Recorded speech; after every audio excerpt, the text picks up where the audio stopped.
Sim, peço desculpas pelo erro. Agradeço por ter me corrigido. Aqui está a tradução correta para o francês.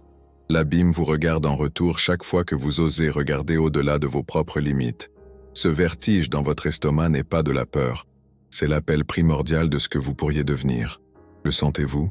Ce tremblement dans les membres, cette sueur froide dans la nuque, cette respiration qui se retient une seconde de plus.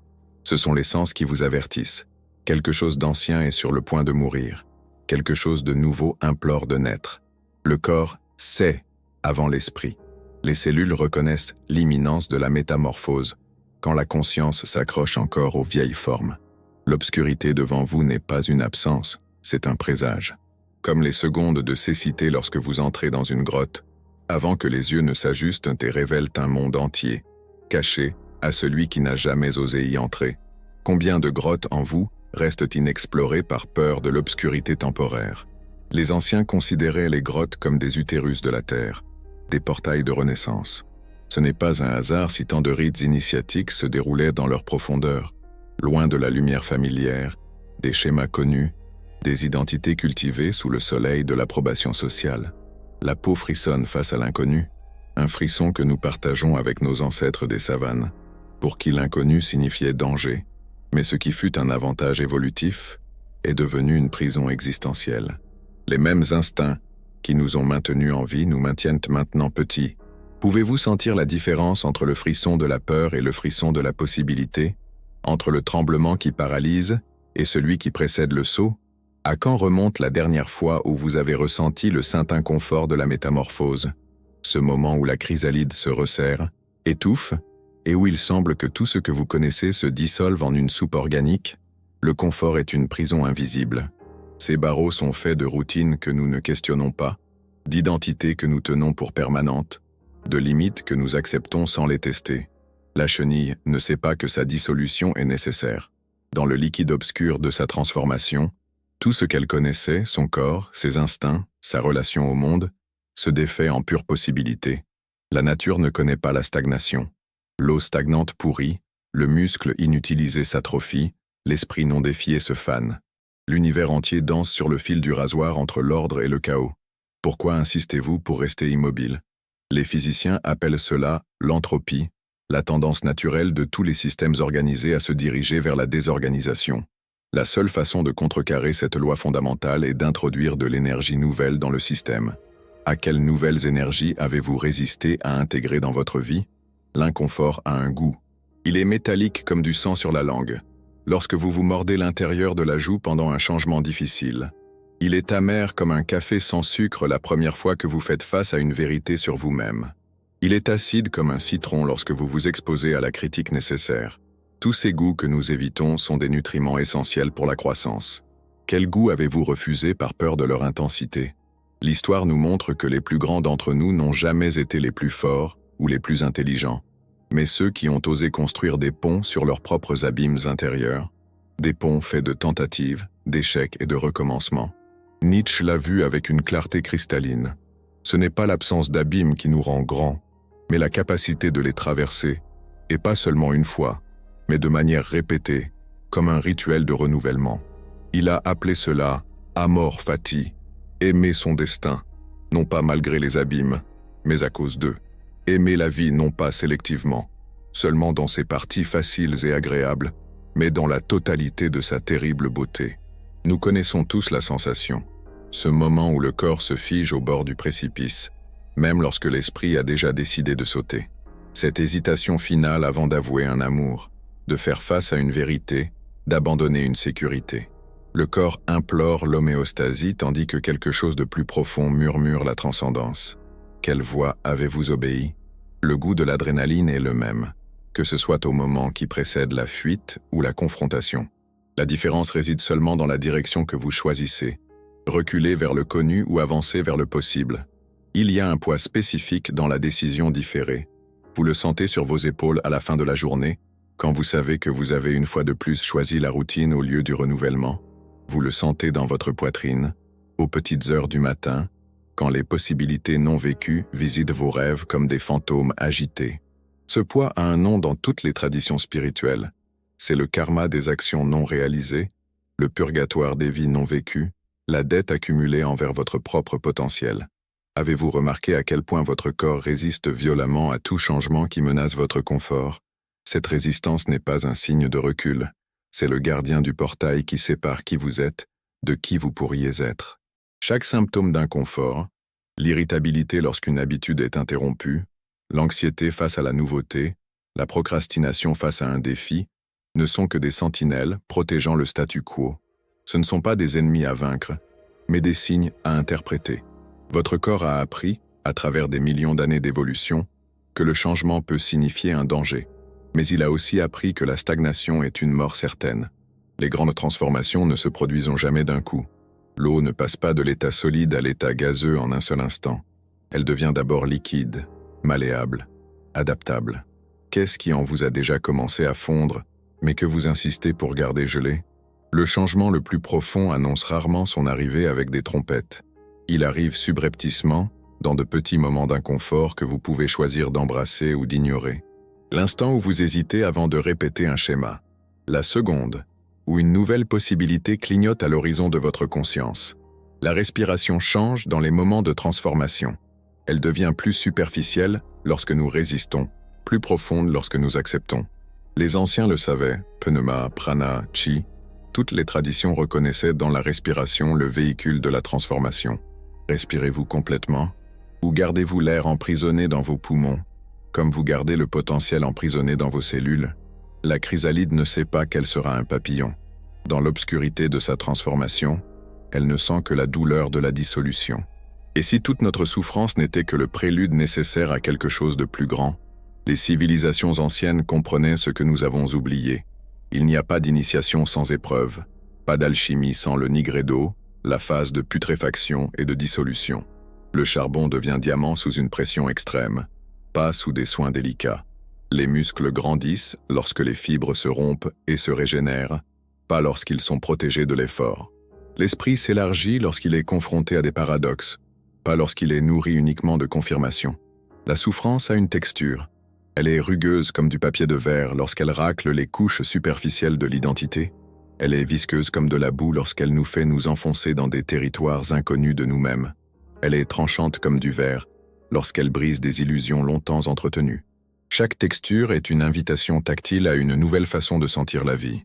Avez-vous permis cette variété sensorielle? Ou n'avez-vous recherché que les textures douces, lisses et prévisibles? Il y a une violence nécessaire dans toute métamorphose. Des cellules meurent pour que d'autres naissent. Des connexions neuronales sont élaguées pour que d'autres fleurissent. Des identités s'effondrent pour que d'autres puissent émerger des ruines. Avez-vous permis cette violence sacrée dans votre vie? Ou avez-vous adoré l'autel de la stabilité? Les mystiques appelaient cela la mort avant la mort, la disposition à laisser mourir des parties de soi-même, tout en étant encore vivant, pour que le nouveau puisse naître dans l'espace laissé par le départ de l'ancien. Le son de la transformation est caractéristique. C'est le craquement de la chrysalide qui se rompt. C'est le grincement du pont sous les premiers pas. C'est le grondement du tonnerre qui précède la pluie rafraîchissante. C'est le silence plein qui précède le premier mot d'une vérité longtemps contenue. Quels sons avez-vous évités par peur de leur réverbération? Que se passerait-il si, pendant une seule journée, vous abandonniez le besoin d'approbation et de sécurité? Le pont vers votre véritable potentiel a toujours été là, suspendu au-dessus de l'abîme de l'inconnu, attendant juste que vous fassiez le premier pas. Ce n'est pas une coïncidence si tant de traditions spirituelles parlent du saut de la foi, car l'esprit calculateur trouvera toujours des raisons de ne pas sauter, de ne pas risquer, de ne pas changer. La logique est la servante du statu quo. Le raisonnement laissé à lui-même préférera toujours le connu, car il travaille avec ce qui existe déjà, pas avec ce qui pourrait exister. La métamorphose a une odeur. C'est l'odeur âcre de la sueur de la peur lorsque vous vous approchez d'une limite. C'est le parfum subtil de la possibilité qui plane dans l'air avant une décision transformatrice. C'est l'arôme métallique de l'adrénaline lorsque vous abandonnez enfin la rive sûre. Toutes ces odeurs sont des messagers chimiques, des molécules de transformation. Qu'est-ce que votre odorat a capté dernièrement? La moisissure de la stagnation ou l'air frais des altitudes inexplorées? Les mythes anciens sont remplis de héros qui ont dû descendre dans le monde souterrain avant de remonter transformés. Orphée descend aux enfers, le Christ au tombeau, Inanna au royaume souterrain. L'abîme n'est pas seulement une chute, c'est un passage. Quel monde souterrain en vous reste inexploré? Quels enfers internes évitez-vous à tout prix? Jung a appelé cela l'ombre. Les parties de nous-mêmes que nous reléguons dans l'obscurité, par peur, honte ou conditionnement social. Mais c'est précisément dans l'ombre que se cache l'or alchimique, le potentiel non réalisé, la force non canalisée. Le pont sur l'abîme n'est pas construit d'un coup. Chaque planche est une petite décision, un petit risque, un petit abandon du familier. Certaines planches pourrissent et doivent être remplacées. D'autres se détachent sous nos pieds, testant notre détermination. Le pont complet ne se révèle que rétrospectivement, lorsque nous regardons en arrière et réalisons le chemin que nous avons construit pas à pas, décision par décision, courage après courage. L'histoire secrète de l'humanité ne concerne pas ceux qui ne sont jamais tombés, mais ceux qui ont transformé chaque chute en un élan ascendant. Combien de fois avez-vous confondu vos limitations temporaires avec votre identité permanente? Le paralytique qui devient un orateur inspirant, l'addict qui devient conseiller, le failli qui reconstruit un empire, tous ont compris que les cicatrices ne sont pas seulement des marques de blessures, mais des cartes de qui nous devenons. Les blessures, lorsqu'elles sont intégrées à la narration du soi, cessent d'être de simples douleurs passées et deviennent des portails pour une compassion plus profonde, une authenticité plus radicale, une force plus enracinée. La température de la transformation est fébrile. On la sent dans les moments de crise, lorsque les anciens systèmes s'effondrent et que les nouveaux ne se sont pas encore cristallisés. C'est la chaleur de la friction entre ce que nous étions et ce que nous sommes en train de devenir. C'est la température élevée nécessaire pour que les métaux fusionnent et puissent être remodelés. Votre corps connaît cette fièvre. Ce sont les jours de turbulences émotionnelles qui précèdent un grand changement, les nuits d'insomnie qui précèdent une décision vitale, la chaleur sur le visage, lorsque vous dites enfin la vérité que vous avez si longtemps étouffée. Les plus grandes révélations viennent rarement dans les moments de confort. Elles surgissent lorsque nous sommes mis à nu par la perte, désorientés par le changement ou défiés au-delà de nos capacités connues. Serait-ce la raison pour laquelle nous craignons tant l'inconfort? Non pas pour ce qu'il est, mais pour ce qu'il peut révéler. Les défenses que nous construisons ne sont pas seulement contre la douleur, elles sont contre la vastitude qui se révèle lorsque la douleur brise les murs de l'identité limitée. Que craignez-vous le plus? La douleur de la transformation ou la vastitude qu'elle révèle? Le papillon n'est pas meilleur que la chenille. C'est la même créature qui a accepté de mourir à elle-même d'innombrables fois. Reconnaissez-vous les petites morts quotidiennes que vous avez refusées par peur de perdre qui vous croyez être? Nos ancêtres marquaient le passage du temps par des rituels de mort et de renaissance. L'adolescent mourait pour naître adulte, le célibataire mourait pour naître conjoint, l'apprenti mourait pour naître maître.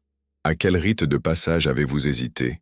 Notre société a perdu ses jalons rituels, nous laissant sans récipient sacré pour les transformations inévitables. Il appartient à chacun de créer ses propres rites, d'honorer ses propres passages, de permettre ses propres métamorphoses. La gravité de la transformation est paradoxale. D'un côté, nous sentons le poids accru des nouvelles responsabilités, des nouveaux horizons, des nouvelles possibilités.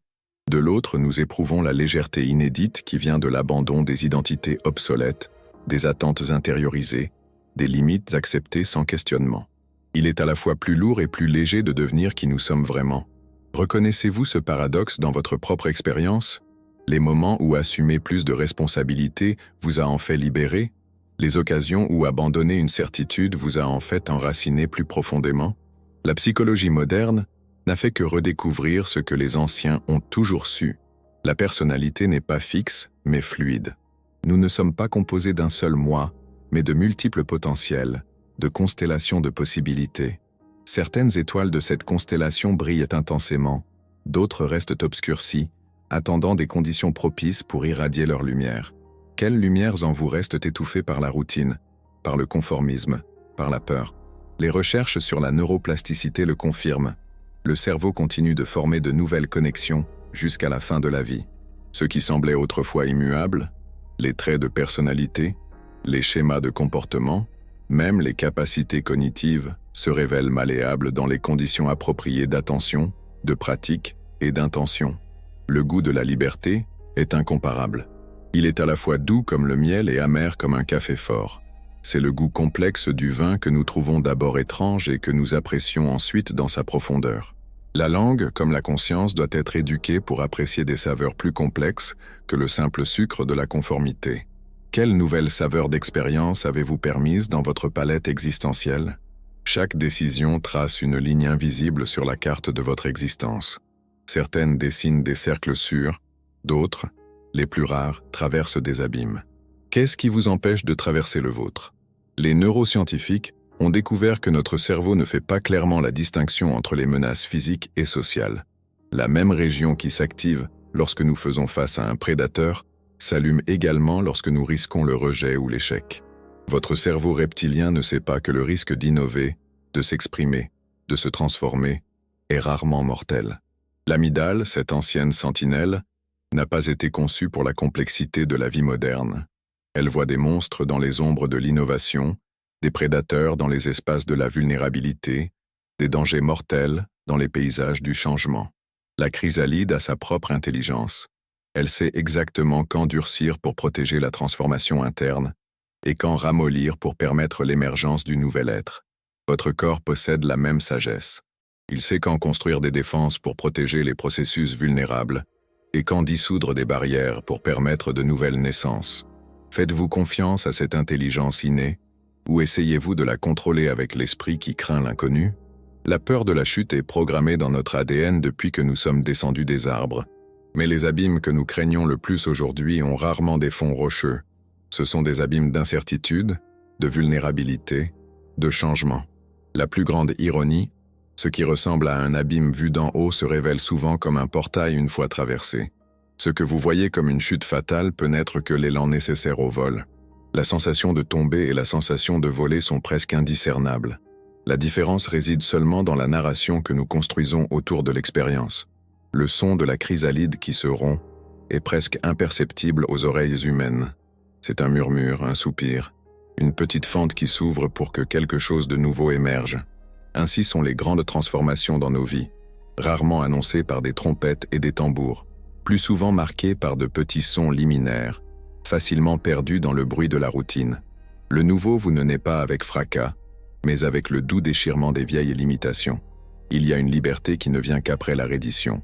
Non pas la reddition lâche qui se plie à la médiocrité, mais la reddition courageuse qui abandonne les illusions de contrôle.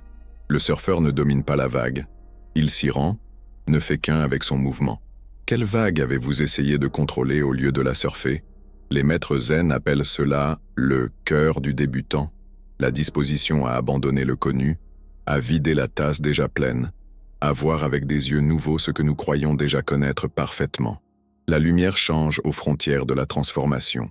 C'est cette qualité particulière de l'aube, ni nuit ni jour, mais un troisième état qui contient les deux et les transcende. C'est la luminosité étrange du crépuscule, lorsque les formes familières se dissolvent en silhouettes ambiguës. Reconnaissez-vous cette lumière liminaire dans les moments de votre vie, les périodes de transition où vous n'êtes plus qui vous étiez, mais n'êtes pas encore devenu qui vous serez? La troisième métamorphose commence lorsque vous comprenez que le surhomme n'est pas une destination, mais une direction, une disposition constante à briser les chrysalides confortables que vous construisez vous-même. Pour Nietzsche, le dernier stade de la transformation spirituelle était l'enfant, celui qui voit le monde avec un émerveillement renouvelé, qui joue avec un sérieux absolu, qui crée des valeurs au lieu de simplement les hériter. Combien de l'enfant survit dans votre regard? L'innocence n'est pas l'ignorance mais l'ouverture, la capacité de voir sans le filtre des attentes, d'expérimenter sans le poids des jugements, de créer sans le frein de la peur de l'échec. L'arôme du papillon nouvellement émergé est unique. Ses ailes exhalent un parfum éphémère qui ne dure que quelques minutes, l'odeur de la nouveauté absolue, de la pure possibilité. Chaque grande transformation dans votre vie a le même arôme fugace, le parfum du premier moment dans une nouvelle identité avant qu'elle ne se solidifie en routine. Avez-vous capté ces arômes rares? Ou avez-vous permis qu'ils passent inaperçus au milieu de l'odeur familière du connu? Les grandes civilisations ne se sont pas effondrées par des attaques extérieures, mais par une rigidité interne, par l'incapacité de s'adapter à de nouvelles circonstances, de se réinventer face à de nouveaux défis. Les individus suivent le même schéma. La flexibilité mentale n'est pas un luxe, c'est une survie. Les ponts les plus résilients ne sont pas rigides. Ils oscillent avec le vent et les tremblements de terre, absorbant l'impact au lieu de lui résister. Votre vie a-t-elle cette même flexibilité? Pouvez-vous plier sans casser, vous adapter sans perdre votre essence, vous transformer sans vous désintégrer? Le contact de la métamorphose est incomparable. C'est cette sensation de picotement sous la peau quand quelque chose de nouveau est sur le point d'émerger. C'est la démangeaison dans la chrysalide, quand le papillon commence à s'agiter à l'intérieur. C'est le tremblement dans les mains avant de traverser un pont sur l'abîme. Reconnaissez-vous ces contacts subtils, ces invitations tactiles à la transformation, ou les confondez-vous avec des symptômes à soigner, des inconforts à éliminer, des signes à ignorer? Avez-vous remarqué que vos plus grands regrets ne concernent rarement pas ce que vous avez fait, mais ce que vous n'avez pas osé faire? Les lits de mort sont remplis de confessions sur des amours non déclarés, des risques non assumés, des vies non vécues. La peur de la douleur nous empêche d'expériences qui, rétrospectivement, auraient valu chaque gramme de souffrance. Le calcul émotionnel que nous faisons sur le moment calcule rarement le coût du regret. Le prix de rester le même est payé en versements invisibles de vitalité diminuée, de possibilités inexplorées, d'horizons non élargis. C'est une dette silencieuse envers le soi, qui accumule des intérêts composés tout au long d'une vie. La couleur de la transformation change avec le temps. Elle est rouge comme le sang dans les moments de rupture et de naissance. Elle est verte comme une nouvelle feuille, dans les périodes de croissance accélérée. Elle est dorée comme le soleil couchant dans les phases d'intégration et de sagesse. Quelles couleurs ont prédominé dans votre palette existentielle? Avez-vous permis tout le spectre, ou vous êtes-vous limité aux tonalités sûres, prévisibles, socialement acceptables? Chaque chrysalide abandonnée devient une fondation pour la prochaine. C'est ce que les mystiques appelaient l'échelle du ciel. Non pas une seule ascension, mais un processus continu de dépassement de soi. La promesse n'est pas un état final de perfection, mais une capacité toujours renouvelée de se transcender soi-même. Il n'y a pas de point d'arrivée, seulement de nouveaux horizons qui se révèlent à chaque sommet conquis. Le sommet qui semblait hier la destination finale se révèle aujourd'hui n'être qu'un palier intermédiaire, offrant une vue sur des montagnes encore plus hautes, des défis encore plus profonds, des possibilités encore plus vastes. Le son du premier pas sur le pont sur l'abîme est révélateur. Certains le font avec une démarche ferme, confiante, presque arrogante. D'autres avancent d'un pas hésitant, craintif, presque réticent. Mais l'important n'est pas la manière dont le pas est fait, mais qu'il soit fait. L'abîme ne juge pas votre courage ou votre peur. Il ne répond qu'à votre action ou votre inaction. Comment a été votre premier pas sur les ponts que la vie vous présente? Les grands maîtres savaient, la sagesse n'est pas une accumulation, mais une soustraction. Il ne s'agit pas de devenir plus, mais de devenir moins conditionné, moins réactif, moins limité par les récits hérités sur qui nous sommes et ce que nous pouvons. Le papillon n'ajoute pas d'ailes à la chenille. Il émerge lorsque tout ce qui n'est pas essentiel se dissout. Le sculpteur n'ajoute pas de forme à la pierre. Il révèle la forme en retirant ce qui l'obscurcit. Que devriez-vous retirer? Quelles croyances? Quelles habitudes? Quelles identités? Pour que votre véritable potentiel se révèle. Le poids du papillon est insignifiant. Des grammes de tissu vivant qui, néanmoins, peuvent traverser des océans, résister à des tempêtes, trouver précisément leur chemin dans des migrations de milliers de kilomètres. Quel contraste avec la chenille lourde lente attachée au sol. Cette légèreté ne vient pas de la négation de la substance, mais de sa réorganisation profonde. Quel poids inutile transportez-vous? Quelle densité pourriez-vous transformer en potentiel de vol? L'abîme qui vous regardait au début, il se révèle maintenant comme le miroir où votre potentiel le plus élevé a toujours été reflété, attendant que vous ayez le courage de soutenir le regard assez longtemps pour le reconnaître. Ce que vous voyez comme du vide n'était que de l'espace. Espace pour s'étendre, pour explorer, pour évoluer. Ce qui semblait être une chute n'était que l'élan nécessaire au vol. C'est le secret que tous les grands initiés ont découvert. Le monstre qui nous terrifie, une fois confronté, se révèle être le guide qui nous conduit au trésor. La chrysalide se rompt non pas par violence externe, mais par la pression interne de l'être qui a grandi au-delà de ses limites. Le moment de fragilité apparente maximale, lorsque l'ancienne structure ne sert plus et que la nouvelle ne s'est pas encore cristallisée, est précisément le portail de la transformation. Pouvez-vous reconnaître ces portails dans votre vie? Les périodes de vulnérabilité extrême qui, rétrospectivement, se sont révélées être des passages vers des niveaux d'être plus élevés, la rupture du cocon semble une catastrophe pour la chenille, qui ne connaît pas d'autre forme d'existence. Ce n'est qu'après l'émergence que le sens de la rupture se révèle. Les ponts les plus importants que nous construisons ne sont pas sur des rivières ou des vallées, mais sur les divisions internes, entre qui nous étions et qui nous sommes en train de devenir, entre le connu et le possible, entre la peur et la liberté. Ces ponts ne sont pas construits d'un coup, mais brique par brique, décision par décision, moment après moment. Certains ne sont visibles que pour nous. D'autres inspirent des ponts similaires chez ceux qui observent notre traversée. Quels ponts internes avez-vous construits? Quels avez-vous laissés inachevés par peur de l'autre côté? L'arôme du potentiel a quelque chose d'une brise marine. C'est l'odeur de l'horizon lointain, de l'océan inexploré, de la vastitude qui attire et effraie simultanément. C'est le parfum que les anciens navigateurs suivaient lorsqu'ils partaient vers l'inconnu, sans carte, guidés seulement par les étoiles et l'intuition. Quels horizons avez-vous flairés sans le courage de naviguer dans leur direction? Les anciens Égyptiens croyaient qu'après la mort, le cœur du défunt était pesé contre la plume de la vérité. Les cœurs légers, libres de regrets et d'attachements inutiles, continuaient vers l'éternité. Les cœurs lourds, surchargés par le non-vécu, étaient dévorés. Si votre cœur était lourd aujourd'hui, s'équilibrerait-il avec la plume? La légèreté que nous recherchons n'est pas la superficialité, mais une densité transformée, comme le charbon qui, sous une pression extrême, devient diamant sans perdre aucun de ses atomes, mais seulement en les réorganisant dans une nouvelle configuration. La texture du pont change sous vos pieds à mesure que vous avancez. Ce qui semblait être une planche de bois fragile au début se révèle être une pierre solide au milieu de la traversée. Ce qui semblait être une corde instable devient de l'acier résistant à chaque pas confiant.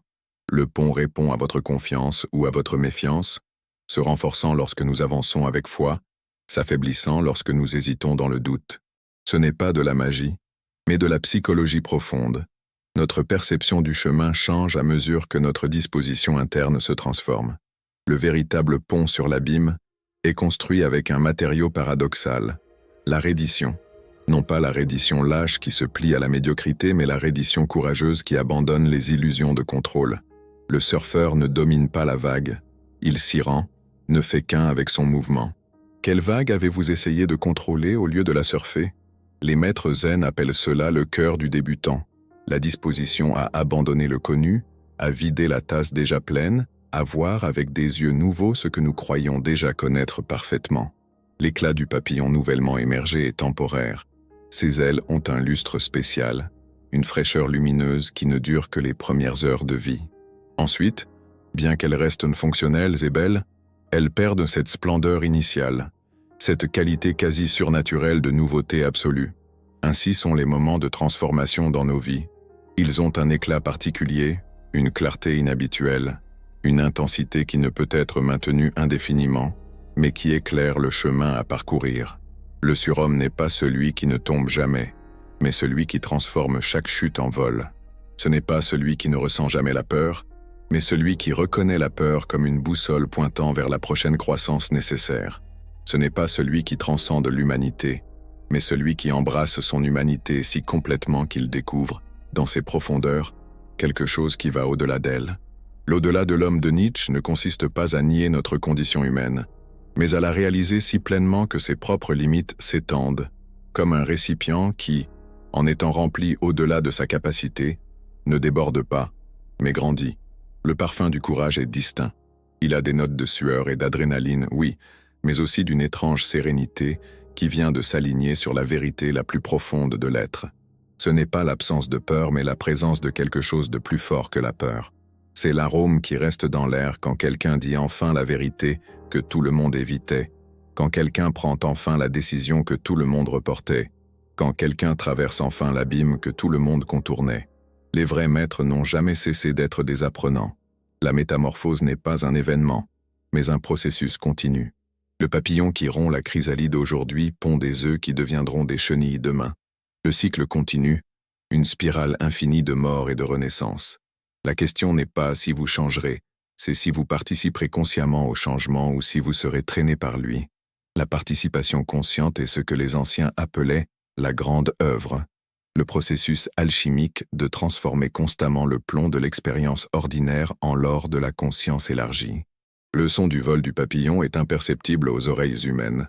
C'est un silence qui, néanmoins, déplace l'air, crée des micro-courants, contribue à la pollinisation des fleurs à des kilomètres de distance. Ainsi sont les grandes transformations dans nos vies, souvent silencieuses pour le monde extérieur, mais capables de générer des ondes d'effet qui se propagent bien au-delà de notre perception immédiate. L'homme ou la femme qui se transforme fait rarement du bruit, mais sa simple présence altérée change le champ autour d'eux. Et maintenant, devant le miroir qui semblait autrefois un abîme, vous avez un choix. Vous pouvez détourner le regard, retourner au confort de l'identité connue, des limites familières, ou vous pouvez soutenir le regard, reconnaissant dans le reflet non seulement qui vous êtes, mais qui vous pouvez devenir. Le pont est devant vous, construit par les pas mêmes que vous avez hésité à faire. Le premier pas est toujours le plus difficile, et aussi le seul nécessaire. La température de cette reconnaissance est particulière. Elle est à la fois froide comme la vérité et chaude comme la possibilité. C'est le double frisson de se voir pleinement dans le présent et de se vislumbrer dans l'avenir. C'est le frisson de la rencontre avec soi-même au-delà des limitations auto-imposées, au-delà des attentes intériorisées, au-delà des peurs héritées. C'est la chaleur du potentiel reconnu, de la promesse entrevue, de l'appel enfin entendu. L'abîme sourit en retour, non comme une menace mais comme une invitation. Le vertige demeure, mais maintenant vous reconnaissez. Ce n'est pas la peur de tomber, mais de voler. La chrysalide ne contient pas seulement le papillon, mais le ciel entier qui l'attend.